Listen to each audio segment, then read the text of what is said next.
Morning. നമ്മുടെ levels ഒക്കെ ഒന്ന് ചെക്ക് ചെയ്ത് നോക്കാം. ലെവല് നല്ല ഗ്യാപ്പ് അപ്പ് ഓപ്പണിംഗ് ആ മാർക്കറ്റ്. നല്ല ബുള്ളിഷ് ആയിട്ടുള്ള ഒരു ക്യാൻഡലൊക്കെയാണ് വന്നത്. 24,146 ഒരു അപ്സൈഡ് ലിക്വിഡിറ്റി ആയിട്ട് കൺസിഡർ ചെയ്യാം. അവിടെ ടാപ്പ് ചെയ്യുമ്പോൾ താഴേക്ക് നോക്കാം നമുക്ക് ട്രേഡ്. ഓപ്പർച്യൂണിറ്റി വരട്ടെ. ഇന്നത്തെ പ്രൈസ് ആക്ഷൻ പ്രകാരം മേലേക്കാണെങ്കിൽ അങ്ങനെയും നോക്കട്ടോ മാർക്കറ്റ്. ഏത് സ്റ്റൈലാണ് വരുന്നത് നോക്കാം നമുക്ക്. നെഗറ്റീവ് ന്യൂസ് ഉണ്ട്, പക്ഷേ മാർക്കറ്റ് ഇപ്പോഴും ആ ഒരു റേഞ്ചിൽ ബുള്ളിഷ് ആയിട്ടാണ് രാവിലെ തന്നെ കാണിക്കുന്നത്. അപ്പോൾ നോക്കാം, നമുക്കൊരു ചാൻസ് വരികയാണെങ്കിൽ താഴേക്ക് നോക്കാം. ഞാൻ തട്ടെ ഇന്നത്തെ പ്രൈസ് ആക്ഷൻ പ്രകാരം മേലേക്കാണെങ്കിൽ മേലേക്ക് നോക്കാം. ഞാൻ അപ്ഡേറ്റ് ചെയ്യാം. സമയം 10:01 ആയിട്ടുണ്ട്. നമുക്കൊരു എൻട്രി മേലേക്ക് എടുക്കാം. ഒരു ഓൾറെഡി ഓക്കെ ഒരു എൻട്രി വന്നിട്ടുണ്ട്. 24,200 കോൾ ഓപ്ഷൻ. ഞാൻ ഇതിനു മുമ്പ് ഒരു ട്രേഡും എടുത്തിട്ടുണ്ടായിരുന്നു കേട്ടോ. ഫസ്റ്റ് ഒരു ട്രേഡ് എടുത്തിട്ടുണ്ടായിരുന്നു, പക്ഷെ അത് കോസ്റ്റ് പ്രൈസിൽ എക്സിറ്റ് ചെയ്ത കാരണം അതും കോൾ ഓപ്ഷൻ തന്നെയാണ്. ഇത് ഒരു ഹയർ ടൈം ഫ്രെയിം ക്യാൻഡലിലെ ലോ ബ്രേക്ക് ചെയ്ത സമയത്ത് മേലേക്ക് നോക്കി അതൊരു 3,000 ഒക്കെ പ്രോഫിറ്റ് കാണിച്ചതാണ്. ടാർജറ്റ് തൊട്ടടുത്ത് വരെ പോയതിനു ശേഷം തിരിച്ച് താഴേക്ക് തന്നെ വന്നപ്പോൾ ഞാൻ കോസ്റ്റ് പ്രൈസിൽ ഇറങ്ങിയതാണ്. അതൊരു സ്കാൽപ്പിംഗ് പോലെ ചെയ്തതാണ്. ഈ 1:1 അല്ലെ 2 റേഞ്ചിലൊക്കെ ടാർജറ്റ് വരുമായിരുന്നു. 1:1 എത്തിക്കഴിഞ്ഞാൽ എക്സിറ്റ് പിന്നെ കോസ്റ്റ് പ്രൈസ് വെക്കാനായിരുന്നു പ്ലാൻ ഉണ്ടായിരുന്നു. നമ്മൾ പ്രോപ്പർ സെറ്റപ്പ് അല്ല, മാർക്കറ്റിൽ കണ്ടുവരുന്ന ഒരു രീതിയാണ്. മാർക്കറ്റിൽ കഴിഞ്ഞ കുറച്ച് ആഴ്ചകളിലായിട്ട് മാർക്കറ്റ് മേലേക്ക് പോകുമ്പോൾ ഒരു ഹയർ ടൈം ഫ്രെയിം ക്യാൻഡലിന്റെ ലോ എടുത്തിട്ട് വീണ്ടും മേലെ പോകുന്ന രീതി, അങ്ങനെ ഒരു ട്രേഡ് അറ്റംപ്റ്റ് ചെയ്തതാണ്. ഇത് ഡൗൺ സൈഡ് ലിക്വിഡിറ്റി ഒന്നും ടാപ്പ് ചെയ്തിട്ടില്ല, പക്ഷെ ഡയറക്റ്റ് ഒരു ക്യാൻഡിൽ ലിക്വിഡിറ്റി എൻട്രി എടുത്തതാണ്. നോക്കാം, ഇത് ലോസ് ആവുകയാണെങ്കിൽ നമുക്ക് പിന്നെ ഒരു പ്രോപ്പർ സെറ്റപ്പ് പ്രകാരമുള്ള എൻട്രിക്ക് പ്ലാൻ ചെയ്യാം. രാവിലെ തന്നെ പലപ്പോഴും നമുക്ക് എന്താ പറയുക, ഒരു സെറ്റപ്പ് ഒന്നും ഇല്ലാതെ തന്നെ പല സമയത്ത് മാർക്കറ്റ് ഒരു അൺഹെൽത്തി ആയിട്ട് മൂവ്മെന്റും മേലേക്കോ അല്ലെങ്കിൽ താഴേക്കോ പലപ്പോഴും വരുന്നത് കണ്ടിട്ടുണ്ട്. അപ്പോൾ ആ ഒരു ഏരിയ നമുക്ക് പലപ്പോഴും ക്യാച്ച് ചെയ്യണമെങ്കിൽ IDXO കാര്യങ്ങളൊക്കെ വെയിറ്റ് ചെയ്യുമ്പോൾ പലപ്പോഴും ചിലപ്പോൾ കിട്ടാറില്ല. ചിലപ്പോൾ ഒരു ജസ്റ്റ് ഒരു ഹയർ ടൈം ഫ്രെയിം ക്യാൻഡലിന്റെ ലോ എടുത്തിട്ട് വീണ്ടും മേലെ പോകും, അല്ലെങ്കിൽ താഴേക്ക് വരുന്ന മാർക്കറ്റ് ആണ് താഴേക്ക് വന്നുകൊണ്ടിരിക്കുമ്പോൾ വീണ്ടും ഒരു ഹയർ ടൈം ഫ്രെയിം ക്യാൻഡലിന്റെ ഹൈ എടുത്തിട്ട് താഴേക്ക് തന്നെ വരാം. പക്ഷെ 5 മിനിറ്റ്സിന്റെ ഒക്കെ ക്യാൻഡലിനെ നോക്കുകയാണെങ്കിൽ നമുക്ക് ചെറിയ ടാർഗറ്റ് ഉണ്ടാവുള്ളൂ, വളരെ ചെറിയ ടാർഗറ്റ് ഉണ്ട്. പക്ഷെ 1:1 അബോവ് ഉള്ള ട്രേഡ്സ് എടുക്കുകയുള്ളൂ. അങ്ങനെയാണ് ഇപ്പോൾ ഒരു കഴിഞ്ഞ വീക്കിലൊക്കെ ചാർട്ട് അനലൈസ് ചെയ്തപ്പോൾ കിട്ടിയൊരു രീതിയാണ്. സ്ട്രാറ്റജി ആയിട്ടൊന്നും ഡെവലപ്പ് ചെയ്തിട്ടൊന്നുമില്ല, ജസ്റ്റ് ഇങ്ങനെ വാച്ച് ചെയ്തുകൊണ്ടിരിക്കുകയാണ്. റിസൾട്ട് ഉണ്ടെങ്കിൽ നമുക്ക് കണ്ടിന്യൂ ചെയ്യാന്നുള്ളതാണ്. പിന്നെ അറിയാലോ, നമുക്ക് ലൈഫ് ലോങ് ഒരേ സ്റ്റൈലല്ല മാർക്കറ്റിൽ പിടിക്കുക, അപ്പോഴും ഡിഫറെൻ്റ് ആയിട്ടുള്ള സ്റ്റൈൽ അറ്റംപ്റ്റ് ചെയ്യാറുണ്ട്. നല്ല ഓപ്പർച്യൂണിറ്റി വരുന്ന സമയത്ത് അറ്റംപ്റ്റ് ചെയ്യാറുണ്ട്. അപ്പോൾ ഇതിൻ്റെ ഒരു ലോജിക്ക് എന്താ വെച്ചാൽ, കണ്ടിന്യൂസ് ആയിട്ട് രാവിലെ മുതൽ ഭയങ്കര ബുള്ളിഷ് ആയിട്ടാണ് മാർക്കറ്റ് പോയത്. ഭയങ്കര ബുള്ളിഷായി പോയിട്ട് എന്താ സംഭവിച്ചു വെച്ചാൽ, 5 മിനിറ്റ്സിന്റെ ഹൈ എടുക്കുക അങ്ങനെ ഹൈ എടുത്ത് പോകുന്ന സമയത്ത് മാർക്കറ്റ് ആ ടോപ്പ് ഏരിയയിൽ കുറച്ച് നേരം കൺസോൾഡേറ്റ് ചെയ്ത സമയത്ത് മിക്കവാറും ഈ ബുള്ളിഷിൽ, അതായത് രാവിലെ നല്ല ബുള്ളിഷ് ട്രേഡ് എടുത്ത ആളുകളൊക്കെ ചിലപ്പോൾ ഒന്ന് വെയിറ്റ് ചെയ്തിട്ടുണ്ടാവും. പലപ്പോഴും വെയിറ്റ് ചെയ്ത് കൂടെ ചിലപ്പോൾ മേലേക്ക് തന്നെ പോയാൽ നമുക്ക് കുറച്ചും കൂടി പ്രോഫിറ്റ് കിട്ടും എന്നുള്ള പ്ലാനിൽ. പക്ഷെ ആ ഒരു ഏരിയയിൽ നിന്ന്, ടോപ്പ് ഏരിയയിൽ നിന്ന് മാർക്കറ്റ് എഗെയിൻ താഴേക്ക് തന്നെ വരിക എന്നുള്ള ഒരു ഷുവാരിറ്റിക്ക് വേണ്ടി ഒരു 15 മിനിറ്റിന്റെ ക്യാൻഡിലൊക്കെ ലോ എടുത്തിട്ടുണ്ട്. അപ്പം ബുള്ളിഷ് ആയിട്ടുള്ള ട്രേഡ് എടുത്ത ആളുകളൊക്കെ എക്സിറ്റ് ചെയ്യാൻ പറ്റിയ ഒരു ഏരിയ, അല്ലെങ്കിൽ പുതിയ ആളുകൾ, അതായത് ഇത്രയും നേരം ബുള്ളിഷ് ആയില്ല, ഇനി ബെയറിഷ് ഓപ്പർച്യൂണിറ്റി ആയിരിക്കും വരിക എന്ന് പ്ലാൻ ചെയ്തിട്ട് താഴേക്ക് എടുക്കുന്ന ആളുകൾ, ഇത്തരം 2 ടൈപ്പ് ഓഫ് ആളുകൾ അവിടെ ഉണ്ടാവാൻ പോസിബിലിറ്റി ഉണ്ട്. അതുകൊണ്ടാണ് ആ ഒരു ഏരിയയിൽ ഒരു ട്രേഡ് അറ്റംപ്റ്റ് ചെയ്ത് നോക്കാം. ഒരു പകുതി ദൂരം സഞ്ചരിച്ചിട്ടുണ്ട്, പകുതി ഇല്ല, ഇതിന്റെ അടുത്ത് സഞ്ചരിച്ചിട്ടുണ്ട്. ഒരു 3,000 പ്രോഫിറ്റ് ആയിരുന്നു. ഏതായാലും ഞാൻ ഫാസ്റ്റ് ഫോർവേഡ് അടിച്ച് കാണിച്ചു തരാം.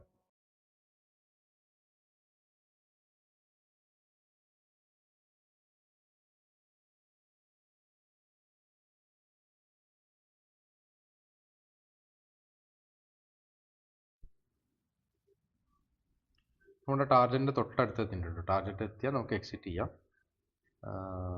7,000 ഒക്കെ പ്രോഫിറ്റ് ആയിട്ടുണ്ട്. വെയിറ്റ് ചെയ്യാം, ടാപ്പ് ചെയ്യട്ടെ. ഓക്കെ, എത്തിയിട്ടുണ്ട്. ഓക്കെ, എക്സിറ്റ് ചെയ്തിട്ടുണ്ട്. നമുക്ക് അത്യാവശ്യം പ്രോഫിറ്റ് ആയിട്ടുണ്ട്. 7,200 സംതിങ് ആയിട്ട് അല്ലേ. ഇവിടെ കാണാം ഓർഡേഴ്സ്. ഫസ്റ്റ് ട്രേഡും കാണട്ടെ. അവിടെ ഫസ്റ്റ് ട്രേഡ് എടുത്ത ടൈമൊക്കെ നിങ്ങൾക്ക് നോക്കിയാൽ മനസ്സിലാവും. 143 157 എക്സിറ്റ് ചെയ്തു. 14 പോയിന്റ് റേഞ്ചിലൊക്കെ കിട്ടിയിട്ടുണ്ട്. ഓക്കെ, ഫസ്റ്റ് ട്രേഡിലും അത്യാവശ്യം പ്രോഫിറ്റ് കാണിച്ചാൽ പിന്നെ കോസ്റ്റ് പ്രൈസ് വെച്ചത്. ഓക്കെ, ഇനിയിപ്പോൾ ഡേ ഹൈ വെച്ചാലും കുഴപ്പമില്ലായിരുന്നു കേട്ടോ. ഡേ ഹൈയിലേക്ക് പോകുന്നുണ്ട് മാർക്കറ്റിൽ. ഇനി അപ്സൈഡ് ലിക്വിഡിറ്റി ടാപ്പ് ചെയ്ത സ്ഥിതിക്ക്, ഇന്ന് ക്രിയേറ്റ് ചെയ്ത അപ്സൈഡ് ലിക്വിഡിറ്റി ടാപ്പ് ചെയ്ത സ്ഥിതിക്ക് താഴേക്ക് നോക്കാനാണ് ഞാൻ പ്ലാൻ ചെയ്യുന്നത്. ഇനി അതല്ലെങ്കിൽ വീണ്ടും മേലേക്കുള്ളൊരു വ്യൂ തന്നെയാണ് കിട്ടുന്നതെങ്കിൽ അങ്ങനെയും നോക്കാം. ഏതാണോ ചാൻസ് വരുന്നത് അതിനനുസരിച്ച് പ്ലാൻ ചെയ്യാം. ഞാൻ അപ്ഡേറ്റ് ചെയ്യാം. സമയം 11:38 ആയിട്ടുണ്ട്. അതിനിടെ താഴേക്ക് ഒരു എൻട്രി വന്നിട്ടുണ്ടായിരുന്നു, പക്ഷേ അതെടുക്കാൻ പറ്റിയില്ല. നല്ല അടിപൊളി എൻട്രി ആയിരുന്നു. ഒരു ചേഞ്ച് ഓഫ് ക്യാരക്ടറൊക്കെ കിട്ടിയൊരു എൻട്രി ഒക്കെ താഴേക്ക് വന്നിട്ടുണ്ടായിരുന്നു. ആ ഡൗൺ സൈഡ് ലിക്വിഡിറ്റി ടാപ്പ്. ഇതിൻ്റെ പ്രശ്നം ഇപ്പോഴത്തെ ഒരു ട്രേഡ് ഉണ്ട്, ഇതിൽ രണ്ട് പോസിബിലിറ്റി ഉണ്ട്. അപ്പ് സൈഡും നോക്കാം, ഡൗൺ സൈഡും നോക്കാം. അപ്പോൾ അപ്പ് സൈഡിൽ ഒരു IDX ക്രിയേറ്റ് ചെയ്തിട്ട് അത് ടാപ്പ് ചെയ്യുമ്പോൾ നമുക്ക് താഴേക്ക് നോക്കാമെന്നാണ് വിചാരിക്കുന്നത്. ഇനി അതല്ല, ഡൗൺ സൈഡിൽ ഒരു IDX ഉണ്ട്, അത് ടാപ്പ് ചെയ്യുമ്പോൾ മേലേക്ക് നോക്കാം. കാരണം എന്താ വെച്ചാൽ ഡൗൺ സൈഡ് ലിക്വിഡിറ്റിയും ടാപ്പ് ചെയ്തിട്ടുണ്ട്, അപ്പ് സൈഡ് ലിക്വിഡിറ്റിയും ടാപ്പ് ചെയ്തിട്ടുണ്ട്. അപ്പോൾ ഏതിനാണോ ഡയറക്ഷനിലാണ് എൻട്രി ചെയ്യുന്നത് അത് രണ്ട് കിട്ടിയാലും എടുക്കും. മേലേക്കും നോക്കും, താഴേക്കും നോക്കും. കാരണം ഡൗൺ സൈഡും ടാപ്പ് ചെയ്ത് അപ്പ് സൈഡും ടാപ്പ് ചെയ്ത് ആ ഒരു അവസ്ഥയിലാണ് ഇപ്പോൾ മാർക്കറ്റ് ഉള്ളത്. കാരണം ഡൗൺ സൈഡ് ടാപ്പ് ചെയ്ത് ഡേ ഹൈ ഒക്കെ വരെ ടാർഗറ്റ് പോകാൻ പോസിബിലിറ്റി ഉണ്ടല്ലോ. അപ്പോൾ അങ്ങോട്ടും നമുക്ക് നോക്കാം. ഓക്കെ, അതിപ്പം അപ്പ് സൈഡ് ലിക്വിഡിറ്റി ടാപ്പ് ചെയ്ത് എൻട്രി തന്നിട്ടില്ല, നേരെ തിരിച്ചാണ് വന്ന്. ബാങ്ക് നിഫ്റ്റി നല്ലൊരു കുറേ നേരത്തെ ഒരു കൺസോൾട്ടേഷൻ വെച്ചിട്ട് ഒരു ബ്രേക്ക് ഔട്ട് താഴേക്ക് വന്നിട്ടുണ്ട്. അപ്പോൾ മേലേക്ക് പോകാൻ പോസിബിലിറ്റി ഉണ്ട്. മാറ്റാം, പുട്ട് ഓപ്ഷൻ മാറ്റി കോൾ ഓപ്ഷൻ പിടിക്കാം.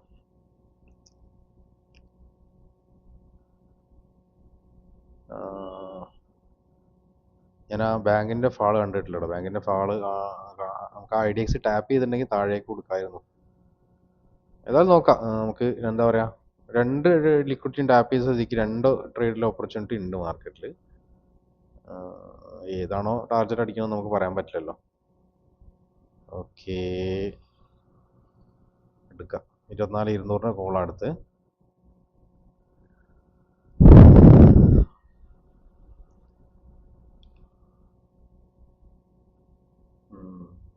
SL-ലേക്കുള്ള പോക്കാണ്. വലിയ ടാർഗറ്റ് ഞാൻ വെക്കുന്നില്ല. കാരണം എന്താ വെച്ചാൽ ഡൗൺ സൈഡ് കൊടുത്തിട്ടുണ്ട്, അപ്പ് സൈഡ് കൊടുത്തിട്ടുണ്ട്. അപ്പോൾ അടുത്തൊരു സിംഗ് ഹൈലോ അല്ലെ ഡേ ഹൈലോ ഇതിൽ ഏത് വെച്ചാലും നമുക്ക് എക്സിറ്റ് ചെയ്യാം. ചെറിയൊരു ലോസിലാല്ലേ. 7,000 നേരത്തെ പ്രോഫിറ്റ് ഉണ്ടായിരുന്നു, സെയിം സ്ട്രൈക്ക് തന്നെ എടുത്തത്. അതുകൊണ്ടാണ് ഞാൻ പറഞ്ഞില്ല, നേരത്തെ നമുക്ക് ടോപ്പിൽ നിന്ന് ഒരു ട്രേഡ് ഉണ്ടായിരുന്നു താഴേക്ക്.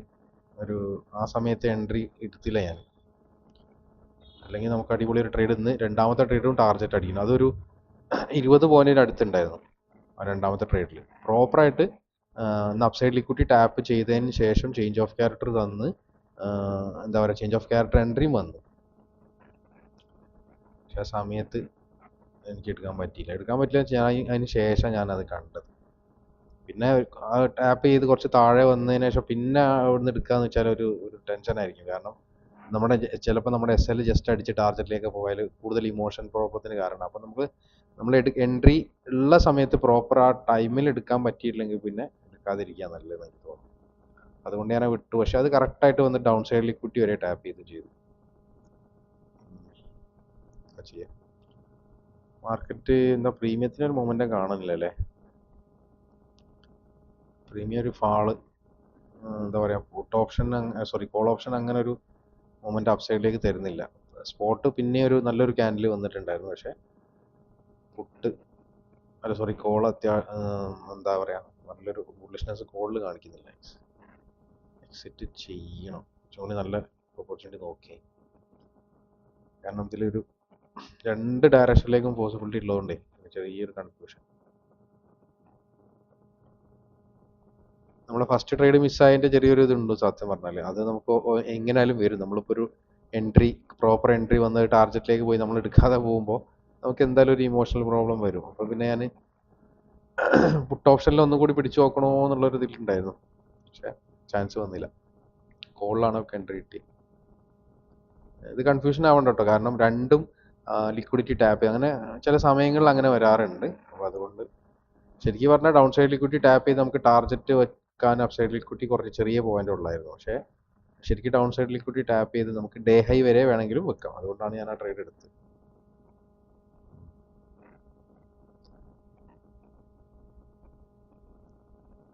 എക്സിറ്റ് ചെയ്യാൻ എനിക്ക് തോന്നുന്നു. എക്സിറ്റ് ചെയ്യാം, നല്ല ഓപ്പർച്യൂണിറ്റി നോക്കാം. ഓക്കെ, സമയം 3:30 കഴിഞ്ഞിട്ടോ. അതിൻ്റെ ഇടയിൽ ഇതിന് ശേഷം ഞാൻ കോൾ ഓപ്ഷൻ ഒരു ട്രേഡ് കൂടെ എടുത്തിട്ടുണ്ടായിരുന്നു. പക്ഷേ അതിലും എക്സിറ്റ് ചെയ്തത്. നമ്മൾ ലാസ്റ്റ് ട്രേഡ് കണ്ടില്ലേ, നമ്മൾ മൂന്നാമത്തെ ട്രേഡ് എടുത്തത് സ്റ്റോപ്പ് ലോസിന്റെ അടുത്ത് എത്തിയപ്പോൾ തന്നെ എക്സിറ്റ് ചെയ്തതാ. ഓൾമോസ്റ്റ് വെച്ചിരുന്നെങ്കിലും സ്റ്റോപ്പ് ലോസ് അടിക്കുമായിരുന്നു ആ ട്രേഡ്. അതിനുശേഷം ഒരു ലോങ് സ്ട്രാഡിൽ എടുത്ത് നോക്കിയിട്ടുണ്ടായി 24,000 പി എ സിയും. കാരണം മാർക്കറ്റ് ഒരുപാട് സമയം ഒരു ഏരിയയിൽ സ്പെൻഡ് ചെയ്ത സമയത്ത് ഞാൻ വിചാരിച്ചു ഒരു ഏതെങ്കിലും ഒരു ഡയറക്ഷനിലേക്ക് ഒരു മൊമെന്റ് ഉണ്ടെങ്കിൽ അത് ക്യാപ്ചർ ചെയ്യാൻ. അതായത് കോളും പുട്ടും ബൈ ചെയ്യുകയാണെങ്കിൽ നമുക്ക് നല്ലൊരു മൊമെന്റ് ഉണ്ടെങ്കിൽ രണ്ട് സൈഡിലും ഒന്നിൽ ചെറിയൊരു പ്രോഫിറ്റും രണ്ടിലും സ്റ്റോപ്പ് ലോസ് കൊടുത്തിട്ട് തന്നെ ചെയ്തിരുന്നത്. പക്ഷെ അതൊരു റിസ്കി ട്രേഡാണ്. അതൊന്നും ഞാൻ ലോങ് സ്ട്രാഡിൽ നിൽക്കുന്നില്ല. കാരണം അതൊരു ഇച്ചിരി ടഫായിട്ട് തോന്നി എനിക്ക് മാർക്കറ്റിൽ. കാരണം ഇന്നത്തെ മാർക്കറ്റ് കണ്ടോ, അത് രാവിലെ ഓപ്പൺ ചെയ്തതിനു ശേഷം ഒരുപാട് നേരം ഒരു ഏരിയയിൽ സ്പെൻഡ് ചെയ്തിട്ടുണ്ട്. രാവിലെ 9:30 മുതൽ ഓൾമോസ്റ്റ് 12:30 വരെ 3 മണിക്കൂർ സ്പെൻഡ് ചെയ്തിട്ടുണ്ട്. പിന്നീട് നല്ലൊരു ഫാൾ വന്നതിന് ശേഷം 1 മണി മുതൽ 12:50 മുതൽ ഓൾമോസ്റ്റ് 3:30 വരെ ഒരു ഏരിയയിൽ സ്പെൻഡ് ചെയ്തിട്ടുണ്ട്. അതായത് മണിക്കൂറുകൾ ഒരു ഏരിയയിൽ സ്പെൻഡ് ചെയ്യുക എന്നുള്ളതാണ്. അപ്പോൾ നമുക്ക് ബൈയിങ്ങിനെ ഇങ്ങനെ ഒരു ഏരിയയിൽ സ്പെൻഡ് ചെയ്തുകൊണ്ടാണ് ഞാൻ എന്ത് ചെയ്തത്, പിന്നെ ലാസ്റ്റ് ഒരു 2 കോളും പുട്ടും ട്രൈ അറ്റംപ്റ്റ് ചെയ്ത് വെച്ചത് ഇന്നത്തെ. പക്ഷേ രണ്ടിലും വലിയ ഉപകാരം ഉണ്ടായിട്ടില്ല. മേലേക്കും താഴേക്കും വല്ലാതെ പോയിട്ടില്ല. ഞാൻ ഒന്നിൽ സ്റ്റോപ്പ് ലോസ് 6,000 എങ്ങാണ്ടാണ് വെച്ചിരുന്നത്. പക്ഷേ അതൊരു 5,000 ഒക്കെ പോയിട്ട് തിരിച്ചു കയറി ഈ 2,000 സംതിങ് ഞാൻ എക്സിറ്റ് ചെയ്ത അവസാനം. ഒന്നിൽ 3,800 പ്രോഫിറ്റും കിട്ടി. പക്ഷേ കുറച്ചും കൂടെ നമുക്ക് എഗെയിൻസ്റ്റ് പോയിരുന്നെങ്കിൽ 6,000 ഇതിൽ ലോസ് വന്നേനെ, ഇതിൽ 3,800 പ്രോഫിറ്റും വന്നേനെ. എന്നാലും വലിയൊരു നമുക്കത് ടാക്കിൾ ചെയ്യാൻ, കാരണം ഞാൻ അത് ചെയ്തിട്ടുള്ള എക്സ്പീരിയൻസ് ഇല്ല. ശരിക്ക് ഓപ്ഷൻ സെല്ലേഴ്സ് ചെയ്യുന്ന രീതിയുടെ ജസ്റ്റ് ഓപ്പോസിറ്റ് ആണ്. രണ്ട് സൈഡും സെല്ല് ചെയ്യുന്നതിന് പകരം രണ്ട് സൈഡും ബൈ ചെയ്ത്, അതായത് ഒരു മൊമെന്റ് ഉണ്ടെങ്കിൽ ഏതെങ്കിലും ഡയറക്ഷനിലേക്ക്. പക്ഷേ ഞാൻ പ്ലാൻ ചെയ്ത പോലെ ഡേ ലോട്ട് ബ്രേക്ക് ചെയ്തതിനു ശേഷം ഒരു മൊമെന്റം കിട്ടിയിട്ടില്ല. ആ ഒരു ഏരിയ തന്നെ സ്പെൻഡ് ചെയ്ത്, അതുകൊണ്ട് വലിയൊരു യൂസ്ഫുൾ ആയിട്ടില്ല അത്. പക്ഷേ അത് നമുക്ക് ഇനിയിപ്പോൾ അത് ഉണ്ടെങ്കിൽ തന്നെ അത് നമുക്കൊരു ടാക്കിൾ ചെയ്യാൻ ഇച്ചിരി പ്രയാസമുണ്ട്. അതുകൊണ്ട് ഞാൻ ഇനി ആ ഒരു സെറ്റപ്പ് ട്രൈ ചെയ്യുന്നില്ല. നമ്മൾ അപ്സൈഡ് ലിക്വിഡിറ്റി ഇന്ന് രാവിലെ ടാപ്പ് ചെയ്തതിനു ശേഷം മാർക്കറ്റ് ഒരുപാട് സമയം സ്പെൻഡ് ചെയ്ത് മേലേക്ക് തന്നെ പോകാൻ തോന്നിച്ച് അവസാനമാണ് ഫാൾ ചെയ്തത്. ശരിക്കും ഞാൻ പറഞ്ഞില്ലേ, മേലെയും ലിക്വിഡിറ്റി ടാപ്പ് ചെയ്തിട്ട് താഴത്തെ ലിക്വിഡിറ്റി ടാപ്പ് ചെയ്തപ്പോഴാണ് മേലേക്ക് അറ്റംപ്റ്റ് ചെയ്തത്.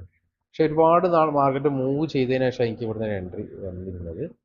പക്ഷെ അത് എസ് എല്ലിലേക്ക് പോയിട്ടുണ്ടായിരുന്നു. പക്ഷെ ഞാൻ എക്സിറ്റ് ചെയ്തു, ലോസിൽ തന്നെ എക്സിറ്റ് ചെയ്തു. 7,000 സംതിങ് പ്രോഫിറ്റ് ഉണ്ടായിരുന്നു, അത് 5,000 സംതിങ് ആയില്ല, കണ്ടില്ലേ.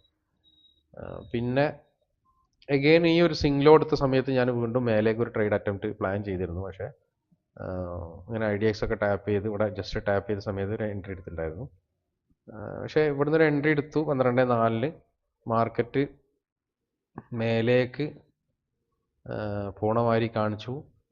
അത്യാവശ്യം പ്രോഫിറ്റ് വന്നു. പക്ഷേ ഞാനത് എന്താ പറയുക, കോസ്റ്റ് പ്രൈസ് വെച്ച കാരണം മാർക്കറ്റിൻ്റെ ഒരു പ്രീമിയത്തിൻ്റെ ഒരു ഇത് കണ്ടപ്പോൾ വലിയൊരു മൊമെൻറ്റം ഉള്ള മാതിരി തോന്നിയിട്ടില്ല. അപ്പോൾ അതുകൊണ്ട് ഞാനങ്ങ് ഇറങ്ങി ആ ട്രേഡ്. അതുകൊണ്ട് അത് ഒരു ചെറിയ പ്രോഫിറ്റ് 400 സംതിങ് പ്രോഫിറ്റ് കിട്ടി. പിന്നെ ലാസ്റ്റ് ഒരു ലോങ് സ്ട്രാഡിൽ ചെയ്തതാണ്. അതും ഇനി ലോങ് സ്ട്രാഡിൽ ചെയ്യുന്ന പരിപാടി നിർത്തിയും ചെയ്തിട്ടുണ്ട്. ഇനി പരിപാടിക്കില്ല, ജസ്റ്റ് അറ്റംപ്റ്റ് ചെയ്ത് നോക്കിയാൽ. കാരണം നിങ്ങൾക്കറിയാം മാർക്കറ്റ് ഒരു ഏരിയയിൽ ഒരുപാട് സമയം സ്പെൻഡ് ചെയ്യുമ്പോൾ കൺസോൾട്ടേഷൻ ചെയ്ത് കഴിഞ്ഞതിന് ശേഷം നല്ലൊരു ബ്രേക്ക്ഔട്ട് ആണെങ്കിൽ നല്ലൊരു ഫാള് വരും. അപ്പോൾ ഇവിടെ കൺസോൾട്ടേറ്റ് ചെയ്തിട്ട് നല്ല മൊമെൻറ്റം കിട്ടിയില്ല. എങ്ങനെ ഒരു മൊമെൻറ്റം കിട്ടുകയാണെങ്കിൽ നമുക്ക് ഈ ലോങ് സ്റ്റാർട്ട് ചെയ്താൽ നല്ല ലാഭം ഉണ്ടാവും. പക്ഷേ പിന്നെ ഈ ഡൗൺ സൈഡിലേക്ക് വന്നപ്പോൾ ഇതേപോലെ തിരിച്ച് മേലേക്കും പോകുന്നുള്ളതായിരുന്നു എൻ്റെ പ്രതീക്ഷ. പക്ഷേ അങ്ങനെ പോയില്ല, അവിടെ തന്നെ സ്പെൻഡ് ചെയ്തു.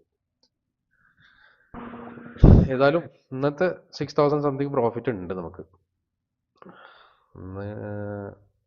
ഓവറോൾ നോക്കുകയാണെങ്കിൽ മാർക്കറ്റിൻ്റെ ഒരു സ്ട്രക്ചർ തന്നെ നോക്കുകയാണെങ്കിൽ കണ്ടോ, എല്ലാ ടൈപ്പ് ആളുകളെയും പിന്നെ ട്രാപ്പ് ചെയ്യുന്ന രീതിയിൽ നല്ലൊരു ബുള്ളിഷ്നെസ് കാണിച്ചതിന് ശേഷം നമ്മൾ മാർക്ക് ചെയ്തൊക്കെ കറക്റ്റ് തന്നെ അപ്സൈഡ് ലിക്വിഡിറ്റി ടാപ്പ് ചെയ്ത് താഴേക്ക് തന്നെ വന്നത്. പക്ഷേ നമ്മൾ പ്രോപ്പർ ഒരു എൻട്രി ഒക്കെ രാവിലെ തന്നെ ചെയ്തിരുന്നെങ്കിൽ ടാപ്പ് ചെയ്ത് പിന്നെയും താഴെ വന്ന് പിന്നെയും മേലെ പോയി അങ്ങനെ ഡേ ലോ വരെയൊക്കെ ടാർഗറ്റ് വെച്ചാൽ തന്നെ ഒരുപാട് സമയം ഇവിടെ നമ്മുടെ സ്റ്റോപ്പ് ലോസ് അടിച്ചിട്ടായിരിക്കും ഇവിടെ വരിക, ഈ ടോപ്പിൽ നിന്ന് നമ്മൾ എൻട്രി എടുത്തിരുന്നെങ്കിൽ.